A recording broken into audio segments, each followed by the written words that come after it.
Last week, I shared with you a pretty disturbing statistic about homeless people and housing. And that there's like 15 empty homes per homeless person, which is absurd.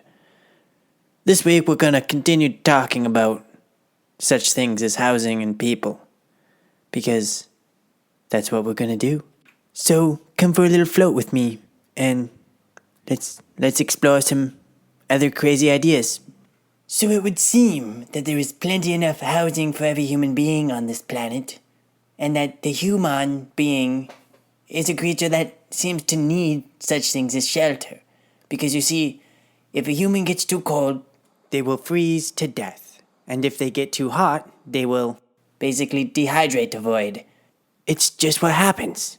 I'm not running for the position of global emperor, but if I was, housing would be a human right.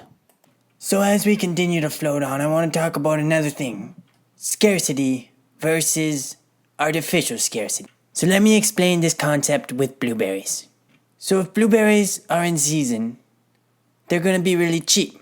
In fact, if you go to a market and a guy's like, hey, I got some blueberries, you want to buy them for like some money? You might even be like, whoa, I don't need your blueberries. I can just go pick them off that bush over there. They're free. That bush is just giving those blueberries away. Now, the problem comes when the blueberries aren't in season anymore, and they're not on that bush. And then the market guy's like, hey yo, I got some blueberries for you. And since you're jonesing for blueberries because you really love your blueberries, you're like, oh dang, there's so much money right now. Why there's so much money? And the guy's like, well, there ain't no blueberries out there anymore, boy. I got the last blueberries in the world.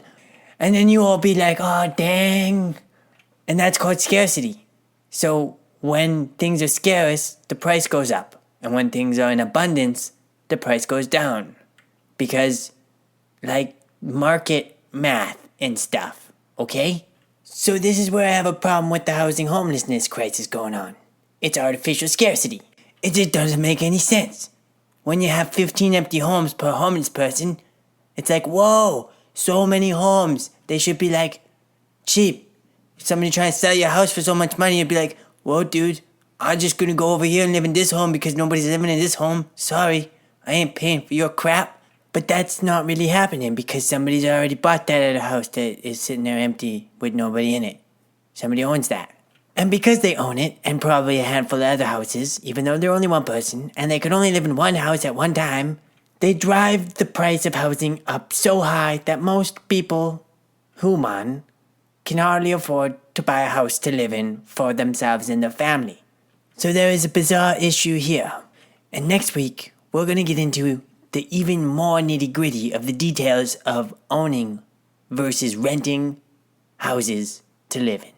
In conclusion, I would like to thank you for being here and processing this information with me, as well as Blender for being completely awesome and free and open source and amazing, as well as Sketchfab for also being awesome and creating such an amazing space for creative people to share their work or sell their work and make a living.